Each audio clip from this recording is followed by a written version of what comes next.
Welcome back to Financial Health, everyone. Joined again this week by Jason Rickerson, President and COO of John G. Ullman and Associates.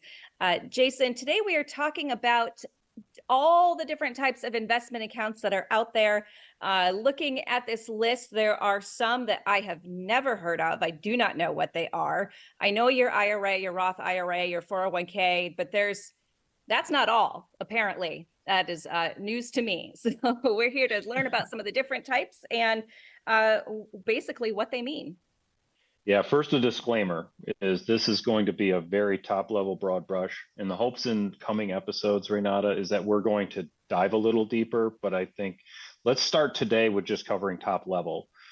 Also, what everyone should understand is that there are limitations to every single one of these that we're going to talk about, both based on income, how much you can contribute, and so on. So don't take this as advice that you should run right out and do one of these because it sounds like it fits your situation. You really need to be working with an advisor, an accountant, someone that can really help walk you through the finer points of these and how they might apply to your situation. But yeah, you nailed it. There is sort of like this alphabet soup out there of retirement type savings accounts, right? And we hear about IRAs and Roth IRAs and 403Bs and TSPs and 401ks and SEP IRAs.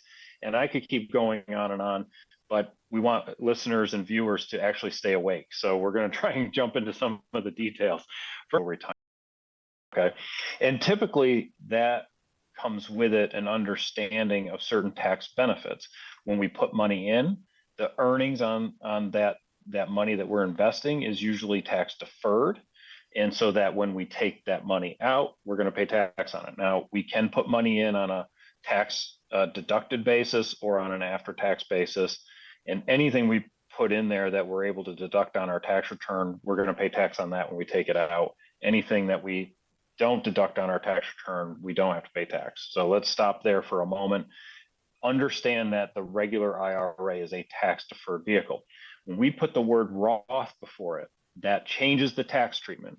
It means that money's going in that we've already paid tax on, and the earnings are going to be tax-free. So when we take distributions out of it, that's going to be tax-free also coming out. Now, if you're a financial history nerd, kind of like I am, and you want to know why do they call it a Roth IRA? Well, it was actually named after one of the co-sponsors of the bill, William Roth, who was a senator of Delaware, and it wasn't the original name. The original name was IRA Plus.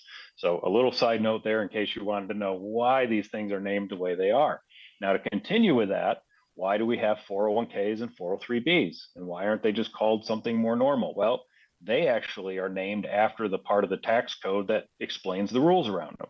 And they're used in different areas. So 403Bs are typically used by nonprofits, by universities, colleges, municipalities, and so on. 401ks are typically used by corporations. And they're essentially the same type of plan. They are tax deferred unless they put the Roth before them, right? Roth 401k or Roth 403b. And it's for employees to contribute. And sometimes there's a match and sometimes there's not. But in these cases, we can usually contribute more than we can to an IRA. So it really enhances our savings if we're an employee of one of these organizations and able to access one of these plans, especially if there's a match. Now let's come back to the Roth component. Yes, there is Roth components to each of these. And actually there was a tax law change called Secure Act 2.0 that really enhanced and expanded the use of Roth opportunities inside these plans. So right now, listen, we could go on in this, and we'll dive deeper certainly in next episodes. The important thing to understand is there are opportunities to save and invest out there in a tax beneficial manner. And also understand that you can combine some of these strategies to come up with a very, very tax optimized type of savings and retirement income when you're ready and get there. And maybe that's something that people don't necessarily realize. Let's say your employer has a 401k and you're contributing to that, but you could still open, say, a Roth IRA and be, putting money in that on your own. Absolutely. There is essentially no limitation on using an IRA, even if you're part of an employer plan. It's usually just the money has to go in on an after-tax basis. And this is what I was referring to earlier. You really need an advisor to walk alongside you to develop this more comprehensive plan of how do I utilize all of this alphabet and numeric soup into the best plan for me. All right. Well, we look forward to wading a little bit deeper into that and learning a little bit more about them individually. So, Jason, thank you so much, and we'll see you again next week.